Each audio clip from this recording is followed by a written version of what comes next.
Right now in the marketplace, I feel like loan officers spend a ton of time trying to chase down the fanciest CRM system or some fancy tech that replies as us and uses AI to think through what our email should say. And it almost distracts us so much trying to master these skills that really aren't opening up more doors or aren't bringing us more business and are really hard for us to master and navigate when we're just a solo loan officer or solo loan officer plus one teammate. And recently, actually, on a coaching call, I coach for Go Coaching, and I was speaking to my students, and we were running through this process. And then I realized halfway through the call, I wasn't recording. So I had promised them I would re-record exactly what my process looks like, and in this, figured I would record it for more people just to be able to share it out. So here we go. I'm going to dive into it. For those of you who aren't that familiar with me, I am Allison Larson. I It is right now June of 2025. I joined Guild Mortgage February of 2024. When I joined Guild Mortgage, it was myself and a full-time loan officer assistant. Didn't have this huge team, and myself and one other person followed these systems exactly to build us up to about 60 million in volume a year. Since then, we've scaled, we have more CRM systems, we've poured in technology, but previously we were at a company that had a lot of systems, but they required us to build them, integrate them, and do all this stuff. And so instead of getting too involved in the shiny objects and letting it distract from my business, we just built these very, very easy systems that anyone listening to this could immediately replicate. These systems have allowed me to have some life balance, to not work through dinner time, to be present with my family on the weekends, and just really keep everything organized so we can cruise at a really fast clip. First things first. Okay, so a lead comes into us. I typically have my realtors refer me via email to a client so I can reply really easily with one email. I will literally show you what the email looks like.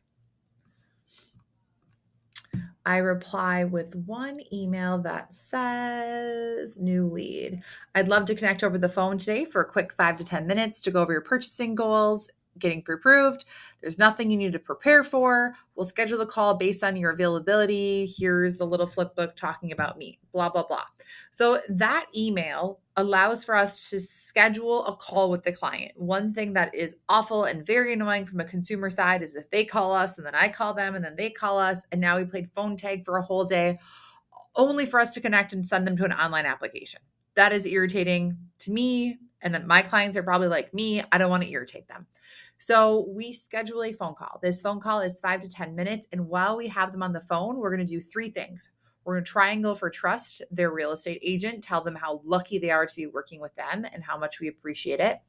We're going to ask how and why their realtor referred us if we don't already know.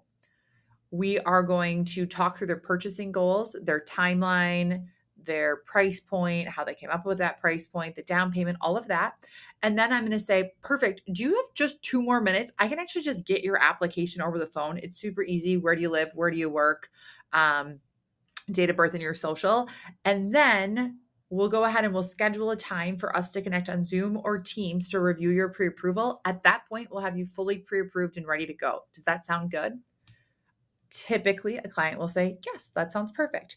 And so myself or my teammate will just take their application over the phone. And on that same phone call, we schedule the next meeting. Every single time we speak with a client, it is very clear on what the next step is. A confused mind says no. We want to make sure that they know what happens next. Otherwise, they're left to the masses, and next thing you know, they're buying a house with Rocket Mortgage. None of us want that. So, what's great about that next meeting is it sets a deadline. So then I'm not having to think about it or forget about anybody or, oh my gosh, I forgot to review their documents. And now it takes me 2 more days to get them scheduled. I have a deadline on the calendar. So I'm going to say, great, does Thursday at 2 o'clock work for you? Yes, it does. Perfect. Can you get me your documents by end of day Wednesday so I have time to review them on Thursday morning? And then after that call on Thursday, we'll have you pre-approved and ready to purchase. Typically, they say yes, all is good. If they need a little more time, no big deal. We'll just move your call till next week if you're not in a huge rush, whatever that looks like. Every single lead that we ever get goes on this one document, a lead tracker. The date it came in, who they are, who referred them, are they purchasing or refinancing, their phone number, what happened with them, and then any updated notes right here. You'll see there's 3 colors on here: Red means nothing needs to be done, dead deal, something like that. Green means they're all set, they're pre-approved, they're out looking. Yellow means something is happening here. We need to work on them. We need something from them. There's more to this. This goes on a shared drive, so it is a living, breathing document that someone could update at any point in time. Once we get to the pre-approval meeting, ahead of time, my team is going to fill out a pre-approval checklist and follow a checklist to a T. I keep all of our checklists in one thing, and you can see here's our notes. We're looking at their FICO, their DTI, how quickly do they want to close, loan types, things I want to say, all of that good stuff is in this.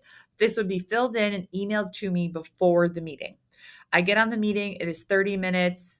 It is your standard. Here's what you qualify for. Here's how the numbers work. Asking how do these numbers feel? What are your 5-year goals? What are your 10-year goals? Let's make sure we're fitting this mortgage to your needs. All that good stuff. This is where loan officers miss the boat. After that meeting, the next thing that has to happen is my notes have to go somewhere so that I can stay in touch with these people consistently, but not too much.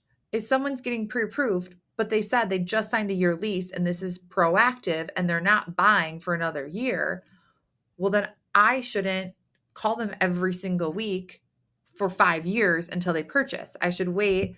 You check in with them once a month and go, hey, I know you're not buying for a year, but I wanted to see what was going on with this. So immediately after I get off my pre-approval meeting with them, their names, the date they were pre-approved, the last time we contacted them, the result, their phone number and their email go right here.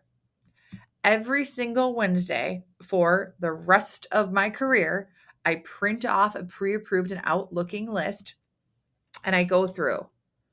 Who do I need to call? Who should I text? Who should I email? And I just make notes right here. Their voicemail was full. I left a message, whatever the case might be. Some of us forget people need to hear from us. You putting them on a bulk email list from Surefire that they know is spam and that they haven't opened, that doesn't gain a relationship with them, that doesn't offer any value. So often I'll get on these phone calls with a client who randomly answers like, I'm so happy you called because actually, even though I said I wasn't going to purchase for a year, this property came up, but I just don't feel like I can afford it. Do you have any ideas?